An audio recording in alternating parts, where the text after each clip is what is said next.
നമസ്കാരം. ലേഡീസ് അവറിലെ പ്രണവ സെഗ്മെൻറ്റിലേക്ക് സ്വാഗതം.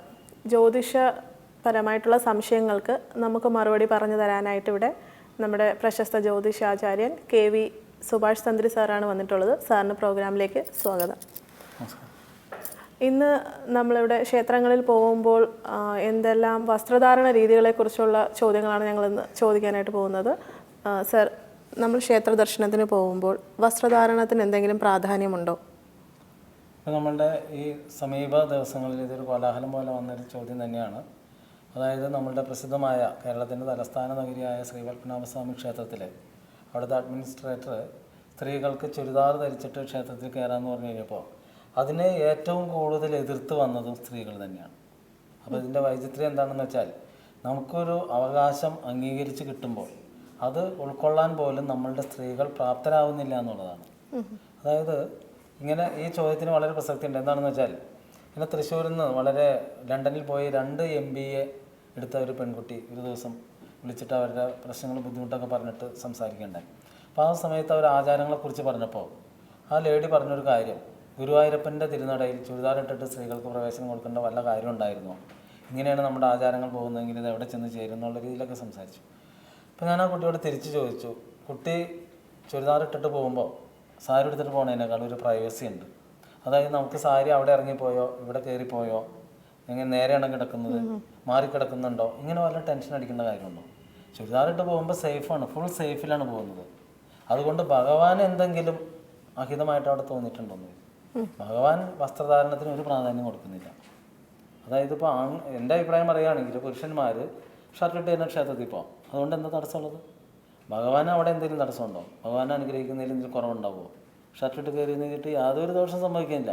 അപ്പോൾ പലരും പറയും നമ്മളുടെ ആചാരങ്ങളാണ്, നമ്മളുടെ ആചാരങ്ങൾ പൂർവികമായിട്ട് പാരമ്പര്യമായിട്ട്, അങ്ങനെ വാക്കുകളില്ല, അതിനെ വിവക്ഷിച്ച് പറയാണ്. ഇത്രയും ആചാരങ്ങൾ അനുഷ്ഠാനങ്ങൾ എന്നെല്ലാം പറയുമ്പോൾ നമ്മളുടെ പൂർവിക ചരിത്രത്തിലേക്ക് തിരിഞ്ഞു നോക്കിക്കഴിഞ്ഞാൽ നമ്മളുടെ മുഖത്തേക്ക് തന്നെ കാർക്കിച്ച് തുപ്പേണ്ട ഒരു അവസ്ഥയിലേക്കാണ്. അതായത് നമ്മുടെ പൂർവികത്തിൽ മനുഷ്യന് റോട്ടിലൂടെ നടക്കാനുള്ള അനുവാദമില്ലാതിരുന്നൊരു നാടാണ് നമ്മളുടെ. അപ്പോൾ അതും നമ്മുടെ ആചാരമായിരുന്നു. അപ്പോൾ ആ ആചാരത്തിന് ഇന്ന് എന്ത് പറയും? അതേപോലെ പണ്ട് രാജാക്കന്മാർ എഴുന്നള്ളി വരുന്ന സമയത്ത് യുവതികൾ താലം പിടിച്ച് എഴുന്നള്ളി നിൽക്കണമായിരുന്നു. ഓരോ പ്രാവശ്യവും രാജാക്കന്മാർ എഴുന്നള്ളി വരും. ഒരാഴ്ചയിൽ എഴുന്നള്ളും, ചിലർ മാസത്തിൽ എഴുന്നള്ളും. അപ്പോൾ ഈ സ്ത്രീകൾ അർദ്ധനഗ്നങ്ങളായ സ്ത്രീകളാണ്. യുവതികളെല്ലാം അർദ്ധനഗ്നങ്ങളായിരിക്കണം. അതായത് കീഴേക്ക് അര മുതൽ താഴേക്ക് മാത്രമേ മുണ്ടെടുക്കാൻ പാടുള്ളൂ. എല്ലാം അർദ്ധമേനി കാണിച്ചിട്ടാണ് ഈ താലം പിടിച്ച് നിൽക്കുക. അപ്പോൾ അതൊരു ആചാരമായിരുന്നു. രാജാവിനെ സംബന്ധിച്ച് നല്ല കണ്ണിനും മനസ്സിനൊക്കെ കുളിർമ കിട്ടുന്ന ഒരു ആചാരം. അപ്പോൾ ഇതെല്ലാം നിരോധിച്ചു. നമ്മളുടെ മാറി വരുന്ന ജനകീയ ഭരണവും ആചാര്യന്മാരും നമ്മളുടെ നവോത്ഥാന നായകർ അങ്ങനെല്ലാം കൂടി ജനങ്ങളിലേക്ക് അതിൻ്റെ ബോധമെല്ലാം കൊടുത്ത് ഇതെല്ലാം നിർത്തിക്കളഞ്ഞു. അപ്പോൾ അങ്ങനെ ആലോചിച്ച് നോക്കുകയാണെങ്കിൽ ആ കാലഘട്ടത്തിൽ ആ സുഖം അനുഭവിച്ചിരുന്നവരെ സംബന്ധിച്ച് അത് നിന്ന് പോയതിൽ വളരെ വിഷമമുണ്ടാവും, അല്ലേ? അപ്പോൾ ഇതേപോലെ തന്നെയാണ് ഈ ആചാരങ്ങൾ വരുന്നത്. അതിനേറ്റവും ഉദാഹരണം തിരുപ്പതി വെങ്കടേശ്വരൻ്റെ നടയിൽ, നമ്മുടെ ഇന്ത്യയിലെ ഏറ്റവും കൂടുതൽ എപ്പോഴും തിരക്കും ഏറ്റവും കൂടുതൽ വരുമാനം കിട്ടുന്ന ഒരു ക്ഷേത്രമായ തിരുപ്പതി വെങ്കടേശ്വരൻ്റെ നടയിൽ ഞാനെല്ലാം എല്ലാ വർഷവും പോകുന്നതാണ്. അവിടെ എല്ലാം ഭഗവാന്റെ മുമ്പിൽ നമുക്ക് ഏത് വസ്ത്രവും ധരിച്ചിട്ട് ചെല്ലാം. അതായത് മഹാവിഷ്ണുവാണ്, വ്യാഴം തത്ര മഹാവിഷ്ണു എന്ന് പറഞ്ഞ പോലെ ഈ ദേവദേവൻ മഹാദേവനും അതിൻ്റെ ഒപ്പം തന്നെ അത്രയും കണ്ട് ഏറ്റവും കൂടുതൽ ഇഷ്ടം തോന്നുന്ന ഒരു ദേവനാണ് മഹാവിഷ്ണു. അപ്പോൾ മഹാവിഷ്ണുവിൻ്റെ ഏറ്റവും പ്രൗഢഗംഭീരമായ ആസ്ഥാനത്താണ് ഈ പറഞ്ഞ വസ്ത്രധാരണത്തിന് ഒരു പ്രാധാന്യം അവിടെ കൊടുക്കുന്നില്ല. ഭഗവാന്റെ അനുഗ്രഹത്തിന് ഒരു കുറവുമില്ല. അപ്പോൾ പിന്നെ വസ്ത്രധാരണത്തിന് ഈ പ്രാധാന്യം കൊടുക്കുന്നതെന്ന് പറഞ്ഞ് മുറവിളി കൊട്ടുമ്പോൾ നമ്മൾ ചിന്തിച്ച് നോക്കാം. നമ്മളൊക്കെ ഇത്രയും കണ്ട് വിദ്യാഭ്യാസം വിവരം കിട്ടിയെന്ന് ധരിക്കുമ്പോൾ നമുക്ക് ശരിക്കും പറഞ്ഞാൽ വിദ്യാഭ്യാസം മാത്രമേ കിട്ടിയിട്ടുള്ളൂ, വിവരം കിട്ടിയിട്ടില്ല. ഈ വിവരം കിട്ടാത്തത് കൊണ്ട് മാത്രമാണ് നമ്മൾ സ്ത്രീകളെ ഇതിനെ എതിർക്കുകയാണ്. അതായത് നല്ലൊരു തീരുമാനം വന്നാൽ പോലും ആചാരത്തിൻ്റെ പേര് പറഞ്ഞത് എതിർക്കുമ്പോൾ നിങ്ങൾ തന്നെ ചിന്തിക്കുക, നിങ്ങൾക്ക് കിട്ടുന്ന ഒരു ആനുകൂല്യം നിങ്ങൾ വേണ്ടാന്ന് പറയാണ്. അപ്പം നമ്മൾക്ക് അതിനെക്കുറിച്ച് നമുക്കൊക്കെ തോന്നിയത് എന്താണെന്ന് വെച്ചാൽ, ഒരു വെളിവില്ലാതെ കണ്ടാണ് ഈ ജനസമൂഹം എന്തെങ്കിലും ഒരു നല്ല കാര്യം വന്നാൽ പോലും അതിനെ എതിർക്കുക ചെയ്യുന്നത്. അതായത് നിങ്ങൾ തിരുപ്പതിയിൽ എപ്പോഴെങ്കിലും പോയിട്ടുണ്ടെങ്കിൽ അല്ലെങ്കിൽ നമ്മളുടെ ജീവിതത്തിൽ ഒരു പ്രാവശ്യമെങ്കിലും, എൻ്റെയൊക്കെ ഒരു അഭിപ്രായം, ഒരു പ്രാവശ്യമെങ്കിലും തിരുപ്പതി ദർശനം നടത്തുമ്പോഴാണ് നമ്മളുടെ ഇവിടുത്തെ ക്ഷേത്രവും മറ്റുള്ള സംസ്ഥാനങ്ങളുടെ ക്ഷേത്രവും അവിടുത്തെ ആചാര രീതികൾ ഇതിൻ്റെയൊക്കെ ഒരു വ്യത്യാസങ്ങൾ കണ്ടറിയണം. അല്ലാതെ ഇവിടെ എന്തൊക്കെയോ ദുരാചാരങ്ങൾ നമ്മളെ പഠിപ്പിച്ചിട്ടുണ്ട്, ഇത് പഠിപ്പിച്ചിട്ട് ഇത് മാത്രമാണ് ശരി, അല്ലാതെ മറ്റുള്ളവരൊന്നും, ഇന്ത്യയിൽ ജീവിക്കുന്ന മറ്റുള്ള ജനങ്ങളൊന്നും ജീവിതമല്ല. അങ്ങനെ നോക്കുകയാണെങ്കിൽ മറ്റുള്ള മതക്കാരും അവരവരുടെ രീതിയിൽ തന്നെ ആചാരങ്ങൾ ചെയ്യുന്നുണ്ട്. അതൊന്നും ശരിയല്ല, ഇതൊന്നും ശരിയല്ല എന്ന് പറയേണ്ട യാതൊരു കാര്യമില്ല. അപ്പം നമുക്ക് കിട്ടുന്ന ഒരു ആനുകൂല്യം തന്നെയാണ്. അപ്പോൾ അതുകൊണ്ട് തിരുപ്പതിയിലൊക്കെ ചെല്ലുമ്പോൾ നമുക്ക് പാൻറ്റിട്ട് കയറാം, മുണ്ടെടുത്തും കയറാം. കള്ളിമുണ്ടൊന്നും ആരും ഉപയോഗിക്കാറില്ല. കാരണം അതെല്ലാം നമുക്ക് ഭഗവാനോട്, അതായത് നമ്മളിപ്പോൾ ഒരു ബാങ്കിൽ പോയാലും ഒരു ആശുപത്രി പോയാലും എല്ലാം വൃത്തിയുള്ള വസ്ത്രം ധരിച്ചാണ് പോകുന്നത്. അപ്പോൾ അതേപോലെ വരുന്ന ക്ഷേത്ര ദർശനം എന്ന് പറയുമ്പോൾ ഏറ്റവും വൃത്തിയിൽ പോകേണ്ട ഒരു സ്ഥലം തന്നെയാണ്. അപ്പോൾ അങ്ങനെ വരുമ്പോൾ ആ ഡ്രസ്സിങ്ങിന് പ്രത്യേകതയുണ്ട്. പക്ഷേ അതുകൊണ്ട് ഷർട്ട് ഇട്ടതുകൊണ്ടോ ചുരിദാർ ഇട്ടതുകൊണ്ടൊന്നും ദേവന് ഒരു അഹിതവും സംഭവിക്കുന്നില്ല. അപ്പോൾ ഈ ആചാരങ്ങൾ എപ്പോഴും പാരമ്പര്യം മുറുകെ പിടിക്കുന്നവർ ചിന്തിക്കേണ്ട ഒരു കാര്യം, ഈ പറയുന്ന ആചാരങ്ങളും മനുഷ്യനുമായിട്ട് ഒരു ബന്ധവുമില്ല. അതായത് പലർക്കും സുഖിക്കാൻ വേണ്ടി ഉണ്ടാക്കിയ ഒരു ആചാരമാണ്. ആ സുഖം നമ്മൾ ഇന്ന് മനഃപൂർവ്വം അംഗീകരിച്ചു കൊടുക്കുകയാണ്.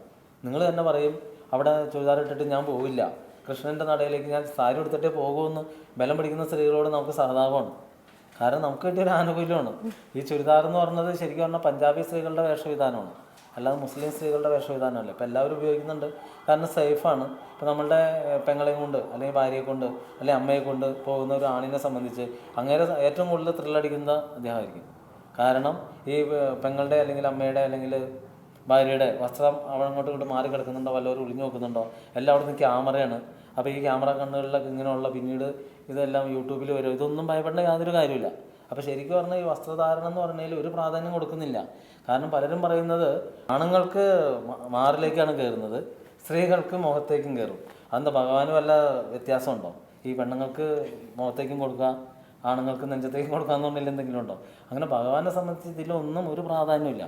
അതേപോലെ നിങ്ങൾ ശ്രദ്ധിച്ചിട്ടുണ്ടോ, പല ക്ഷേത്രങ്ങളിൽ പൂജാതി കർമ്മമൊക്കെ ചെയ്യുമ്പോൾ ഈ ആചാര്യന്മാരെല്ലാം കൗപീനം കെട്ടിയിട്ടാണ് നിൽക്കുന്നത്. അത് നിഴലടിക്കുന്ന വസ്ത്രം ധരിച്ചിട്ട് തന്നെ കൗപീനം കെട്ടി നിൽക്കുക. അപ്പോൾ ശരിക്കും പറഞ്ഞാൽ കുട്ടികൾ കാണുമ്പോൾ കൗതുകത്തോടെ നോക്കുക. അപ്പോൾ ഞാനൊക്കെ പറയുകയാണെങ്കിൽ ഇതെല്ലാം പണ്ടേ നിർത്തിക്കളയേണ്ട ഒരു ആചാരമാണ്. നമുക്ക് നല്ല രീതിയിലുള്ള അണ്ടർവെയറുകളെല്ലാം ഇഷ്ടംപോലെ വന്നിട്ടുണ്ട്. ഇതെല്ലാം ധരിച്ച് പൂജ ചെയ്യുന്നതിന് ഭഗവാൻ വേണ്ടെന്ന് പറയുന്നുണ്ടോ? അതിൻ്റെ ഏറ്റവും വലിയൊരു വിരോധാഭാസം കേരളത്തിൽ ഒരുപാട് മാറ്റം വരുത്തിയ നവോത്ഥാന നായകൻ്റെ തിരുനടയിൽ പൂജ നടത്തുന്ന ആളുടെ വസ്ത്രം കണ്ടു കഴിഞ്ഞാൽ നമ്മൾ ഞെട്ടിപ്പോകും. ഈ ക്ഷേത്രങ്ങളിൽ ചെയ്യുന്നതിനേക്കാളും അത്ര കണ്ട് നിഴലടിക്കുന്ന രീതിയിൽ ഇദ്ദേഹം കൗപീനം കെട്ടിട്ട് തന്നെ നിൽക്കുന്നത്. അപ്പോൾ ഇതെന്താ വിവരമുണ്ടെന്ന് ആർക്ക് വിവരമുണ്ടെന്ന് പറയുന്നത്? ഒരാളും വിവരത്തോടുകൂടി നോക്കുന്നില്ല. ഞങ്ങളുടെ ഗുരുനാഥനൊക്കെ ഞങ്ങൾ പഠിപ്പിക്കുമ്പോഴേ ഇതിനെതിരായിരുന്നു. ആൾ പറയുന്നത് ഈ ഭഗവാൻ ഈ വസ്ത്രത്തിനൊന്നും ഒരു പ്രാധാന്യം കൊടുക്കുന്നില്ല, ശുദ്ധി വേണം. അതായത് പൂജാതി കർമ്മം ചെയ്യുമ്പോൾ എപ്പോഴും പുതിയ കോടി വസ്ത്രം ധരിച്ചിട്ട് വേണം ചെയ്യാൻ, അതാണ് പറയുന്നത്. പിന്നെ അതേപോലെ സ്ത്രീകളായിരിക്കും കൂടുതൽ പൂജാതി കർമ്മങ്ങൾക്ക് വരുമ്പോൾ അവരുടെ മുമ്പിൽ എപ്പോഴും വളരെ വൃത്തിയോടുകൂടി തന്നെ അവർക്ക് മറ്റുള്ള രീതിയിലേക്കുള്ള ഒരു ചേഷ്ടകളിലേക്ക് വരാതെ അതൊരു ഭക്തിഭാവത്തിൽ നിൽക്കണമെന്നുണ്ടെങ്കിൽ ഈ ചെയ്യുന്ന ആളുടെ വസ്ത്രധാരണത്തിന് വളരെ പ്രാധാന്യമുണ്ട്. അല്ലാതെ ക്ഷേത്ര ദർശനം നടത്തുന്ന വ്യക്തികൾക്ക് ചുരിദാറിട്ട് കയറുന്നതിനോ സാരി എടുത്ത് കയറുന്നതിനോ ഈ വക രീതിയിലേക്ക് ഈ കോമാളിത്തരമായുള്ള രീതിയിലുള്ള വസ്ത്രങ്ങൾ ധരിക്കരുത്. അതായത് ഇപ്പോൾ ബർമുഡ ഇട്ടൊക്കെ വരാം, അതൊക്കെ എന്ന് പറയുമ്പോൾ ക്ഷേത്രാചാരത്തിന് പറ്റിയൊരു വസ്ത്രമല്ല. അല്ലാതെ കണ്ടിപ്പോൾ പാൻറ് എടുത്തിട്ടൊക്കെ പോയി തിരുപ്പതിയിൽ പാൻറ് ഇട്ട് പോകുന്നതിന് യാതൊരു തടസ്സമില്ല. അപ്പോൾ അവിടെ തന്നെ ഒരു സംഭവം ഉണ്ടായിരുന്നു. നമ്മൾ ഈ സ്പീഡിൽ ദർശനം നടത്തുന്നതിന് 300 രൂപയുടെ സ്പെഷ്യൽ ദർശന കൗണ്ടറുണ്ട്. അപ്പോൾ അതിൽ പോകുന്ന ആളുകൾക്ക് അതിൽ ചെന്ന് കഴിയുമ്പോൾ അവിടെ കഴിഞ്ഞ പ്രാവശ്യം ചെന്നപ്പോൾ എഴുതി വെച്ചാണോ ഇവിടെ ആണുങ്ങൾ മുണ്ടെടുത്തിട്ട് മാത്രമേ കയറാൻ പാടുള്ളൂ, പാൻറ് ഇട്ടിട്ട് കയറാൻ പാടില്ല. അപ്പോൾ എല്ലാവരും പാൻറ് ഇട്ട് പോയാലെല്ലാം അവിടെ വെച്ചിട്ട് മുണ്ട് വാങ്ങിച്ചു. അവിടെ തന്നെ മുണ്ട് വാങ്ങാൻ കിട്ടും. മുണ്ടൊക്കെ വാങ്ങിച്ചെടുത്ത് പാൻറ് കവറിലാക്കി പിടിച്ചു. ഇതെല്ലാം കൂടി കഴിഞ്ഞ് തിരിച്ച് ഭഗവാന്റെ നടയിലൊരു പ്രത്യേകത ഉണ്ട്. പൈസ കൊടുത്തു പോണവനും നടന്നു വന്നവനും പിച്ചക്കാരനും കോടീശ്വരനും എല്ലാം അവസാനം വരുമ്പോൾ ഒരേ ക്യൂവിലേക്ക് വരും. അവിടെ വന്നു കഴിഞ്ഞപ്പോൾ സാധാരണ രീതിയിൽ വന്ന ആളുകൾ മുഴുവൻ പാൻറിട്ട് വന്നു. ഈ സ്പെഷ്യൽ പോയവരുടെ ഇന്ന് പൈസ വാങ്ങിച്ച് മുണ്ട് വിറ്റു. അതാണ് അവിടെ നടന്നത്. അല്ലാതെ കണ്ടിട്ട് ഭഗവാന്റെ മുമ്പിൽ അവിടെ ഒരു വേർതിരിവില്ല. അപ്പോൾ പിന്നെ വസ്ത്രധാരണത്തിന് നമ്മൾ ഉദ്ദേശിക്കുന്ന രീതിയിൽ ഒരു കോലാഹലം കാണിക്കേണ്ട കാര്യമില്ല. അപ്പോൾ ആ കുട്ടി തൃശ്ശൂരിൽ നിന്ന് വിളിച്ച് ചോദിച്ചപ്പോൾ ഞാൻ ചോദിച്ചു, കുട്ടിക്ക് നല്ല രീതിയിൽ ഭഗവാനെ ഭക്തിയോടുകൂടി പ്രാർത്ഥിച്ച് തൻ്റെ വസ്ത്രത്തിനെ കുറിച്ചോ ശരീരത്തെക്കുറിച്ചോ ഒന്നും ഭയമില്ലാതെ ഭക്തിയോടുകൂടി നിന്ന് പ്രാർത്ഥിക്കാൻ ഇത്രയും നല്ലൊരു സൗകര്യം ചെയ്ത് കിട്ടിയപ്പോൾ കുട്ടിക്ക് ഇത്ര വിദ്യാഭ്യാസം ഉണ്ടായിട്ടും കുട്ടി അതിനെ വിമർശിക്കുന്നതിൻ്റെ കാരണം അപ്പോഴാണ് ആ കുട്ടിക്ക് മനസ്സിലായത് അതായിരുന്നു സത്യം.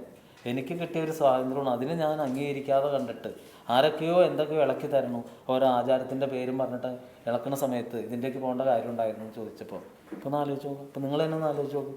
നിങ്ങൾക്ക് അങ്ങനെ ഒരു ചാൻസ് കിട്ടിയാൽ അത് ഗുണമാണോ ദോഷമാണോ? ഗുണം തന്നെയാണ് തീർച്ചയായിട്ടും. അപ്പോൾ അത് നമ്മൾ അഭ്യസ്ത വിദ്യർ എന്ന് ചിന്തിക്കുന്നവരിതെല്ലാം ചിന്തിക്കാതെ കണ്ടിട്ട് ഏതെങ്കിലും ഒരു ഭരണസമിതിക്കാർ നമുക്ക് ആനുകൂല്യങ്ങൾ തരാമെന്ന് പറയുമ്പോൾ ഞങ്ങൾക്ക് ഇതിൻ്റെ ഒന്നും ആവശ്യമില്ല, ഞങ്ങൾ പഴയ പോലെ തന്നെ അർദ്ധനഗ്നങ്ങളായിട്ട് ക്ഷേത്രങ്ങളിലൊക്കെ പോകുമെന്നൊക്കെ പറഞ്ഞാൽ എങ്ങനെ ഉണ്ടാവും? അപ്പോൾ ഒരു ഗുണം ഉണ്ടാവും, ക്ഷേത്രത്തിൽ ഒത്തിരി ആൾ കൂടും. കാരണം കാണാനായിട്ട് കാഴ്ചയാണ്, വരുമാനം കൂടും. അപ്പോൾ അതാണ് ഉദ്ദേശിക്കുന്നതെങ്കിൽ ആ ഒരു രീതിയിലേക്ക്.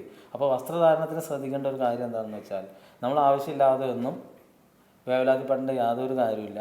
ഭഗവാന്റെ മുമ്പിലേക്ക് ഏതൊരു ക്ഷേത്രത്തിലേക്ക് വരുമ്പോഴും ശുദ്ധിയുള്ള വസ്ത്രം ധരിച്ച് ആർക്കും ഏത് ഭക്തനും ദർശനം നടത്താം. ഭഗവാൻ ഒരു കാരണവശാലും ഭക്തിയുള്ള ഭാവങ്ങളിൽ, അതിന് ജാതിയോ മതമോ കുലമോ ഒന്നും ഒരു പ്രാധാന്യമില്ല. ഏതൊരു ഭക്തനായാലും ഭഗവാന്റെ അനുഗ്രഹം തീർച്ചയായിട്ടും ഉണ്ടാവും. അതിൻ്റെ ഏറ്റവും വലിയ ഉദാഹരണമാണ് ഗായകനായ യേശുദാസിൻ്റെ കാര്യം തന്നെ എടുക്കാം.